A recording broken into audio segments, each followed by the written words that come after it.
All right, guys, so we're going to show you how to tie a weight pattern to run on your float setup. We'll start with our float. We have our float tubing here.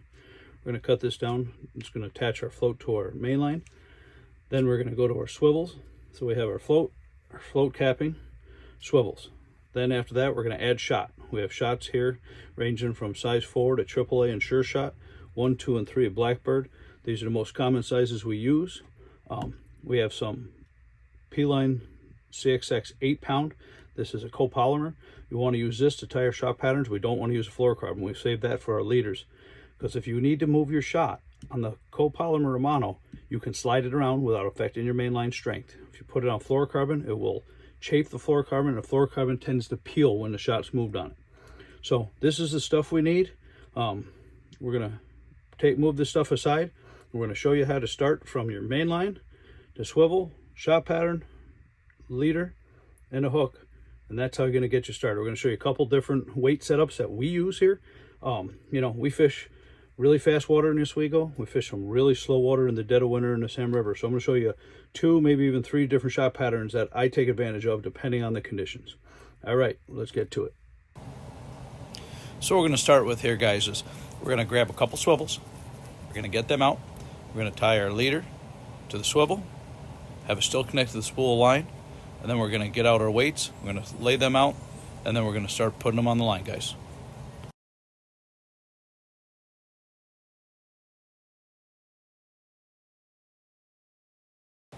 Now that we have our swivel tied on, we're going to pick out our weights. We're going to start with a number 4. We're going to get 2 of these out. Then we're going to get 8 number 1s and 6 BBs. We're now going to start adding our weights. We're going to start with the number 4s. We're going to put both number 4s touching each other about 1/2 inch above the swivel. We'll then move on to the number 1s. We're going to put both 2 number 1s next to each other, about 2 finger spacing up from the set of number 4s. And then we're going to put each additional set of number 1s 2 fingers apart, so there's a total of 4 sets. Once they're attached, we'll add the BB size weights in a set of 3s, and those are going to be about 4 inches apart once we get to those.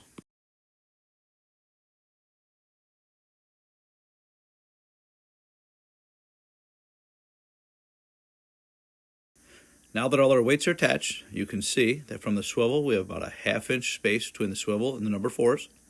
We have a 2 finger or 2 inch space between the number 4, the first sets of 1s, and between all the sets of 1s, and 4 inches or 4 fingers between the 1s and the BB size shot. We'll now cut the line, and we'll tie our swivel at the top end near the BB size shot. We're going to keep that space as close as we can so you don't have a lot of slack between that top shot and your swivel. So if you need to slide your float right down to the top of your weights, you can get it right there without having to jump over that swivel. Now that you've had your rod strung up, you're going to take your main line and add your float caps. To do this, we're going to cut 3 small pieces out of our float tubing and add them to our main line. This is used to attach your float to the main line and allows you to slide your float up and down and keep nice pressure so the float doesn't move.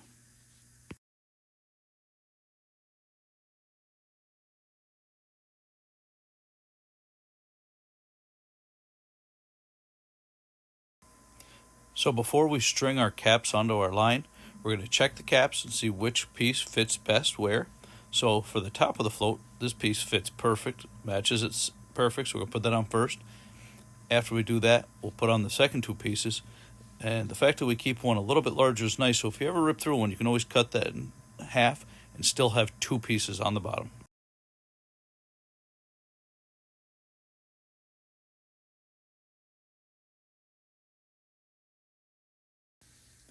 Now that we have our float caps on, we're going to attach the swivel. We're going to do this by using a grinner knot. If you're not sure exactly how to tie this knot, you can go back. I have videos I've already posted on how to tie this knot. It's a great knot for attaching swivels to braid, especially when you can't use a knot like the polymers work because there's something on the other end. So it's a great knot to learn. Go check it out, guys. Now that we have our float caps on our line, our swivel is attached, we can go ahead and put our float into the caps and attach to our main line and we're ready to add our leader. Now that we have our swivel and float attached to our main line, we're going to add a section of 8-pound CXX leader to that swivel. This is what we're going to attach our weights to create our shot pattern.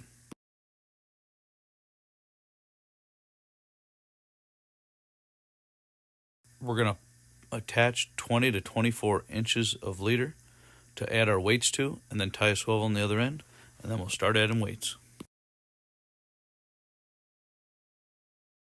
With this pattern, we're going to go a little heavier. We're going to go 3 number 1s, 4 sets of 3 BBs, and 2 sets of 3 of AB shot. The AB is the heaviest, go right under your float, and then BBs down to the ones above your swivel.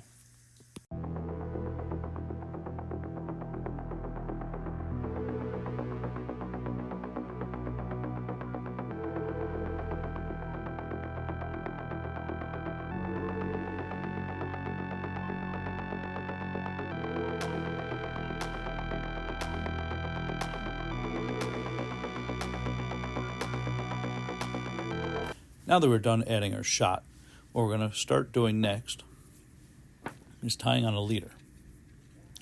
Grabbing some fluorocarbon, measure out about 18-20 inches, cut that, and then tie it to our swivel.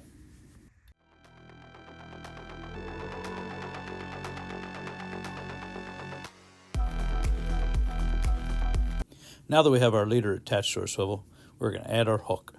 We're going to tie the hook on using a trilling knot. As you can see, our leader is 18 inches. The shot is another 18 to 20 inches, so your full rig is about 3 foot from hook to float. With this setup, we're set to run fast water. The heavier bulk shot pattern will get your bait down quickly. In this instance, we're going to add a pink worm, fireworm by Putski, so we can get this hooked up, and we can fish this in 18 inches of water. That's really fast, so it gets down quickly for those fish in the spring that are holding those fast, shallow runs. Or we can put an egg sack on this rig, slide that float up a bit, and fish it in 5 or 6 foot holes. That can get us down to the fish that are laying towards the bottom. This next weight pattern we use when we're fishing low, clear water. Starting at the swivel, we're going to use 3 number 4 sure shot, 7 ABs, and 2 BBs. Instead of chunking these weights together like some of the other rigs, we're going to keep them more spread out so it's a little more stealthy.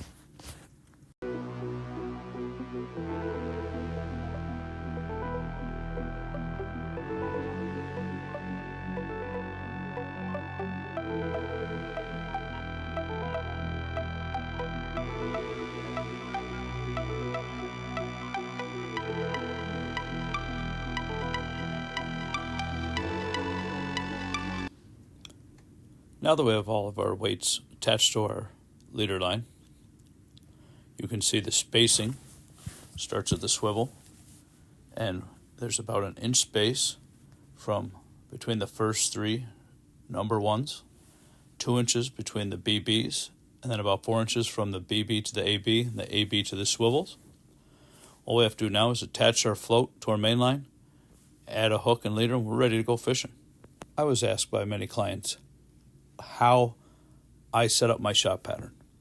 So in this video, I decided to show you 3 of my most common patterns that I use.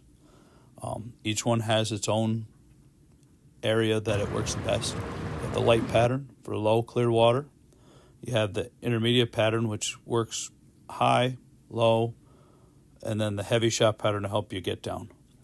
Hopefully you guys can use this information and feel more confident of tying a weight pattern and help you get out and catch more fish float fishing.